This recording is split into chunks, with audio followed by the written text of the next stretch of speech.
I often find that the scariest stories are true. Pull up a chair and let's talk about the horror at Donner Lake. In the autumn of 1846, 87 pioneers tried to cross the Sierra Nevada into California. They were running far too late in the season, following a shortcut that didn't exist, and when the first winter storm hit, they were not prepared. The mountains closed in around them, and by spring, half of them were dead. The place where it happened became known as Donner Lake, and the horrors that occurred here are the stuff of nightmares. The things that these settlers had to go through on this journey, I don't have time to go into in a 3-minute video, but it's harrowing.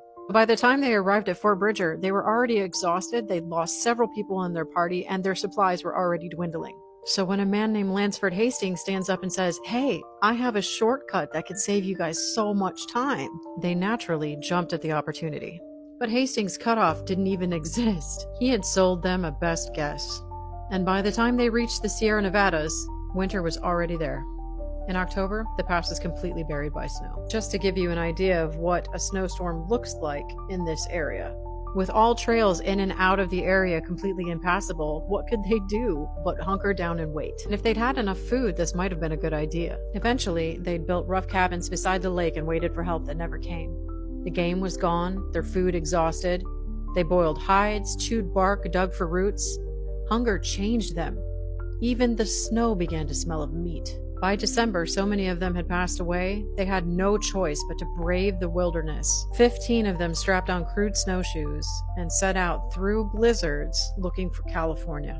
This group would wander for more than a month before rescuers would arrive, discovering only 7 of them left alive. What that 7 had done to survive would follow them forever. When the weather finally broke a bit, rescuers decided to attempt the trails, risking their own lives to try to save the people trapped at Donner Lake. And what they would find defied belief. The rescuers found cabins half buried in snow, human remains butchered for food, children eating what was left of their parents. Just take a second to imagine that. You have struggled through the snow, risking your own life up to a height of about 8,000 feet, hoping to save someone's life, and you find multiple children consuming the brains of their parents from the skulls they had severed from their bodies.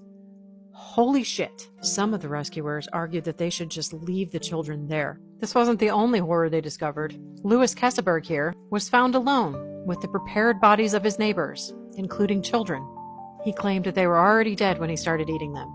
But who knows? This is an extremely dark chapter of American history. The Donner Party began as settlers chasing a dream. Their story shows us how thin the line between civilization and survivalism actually is. The snow may have melted, but the horror at Donner Lake never has.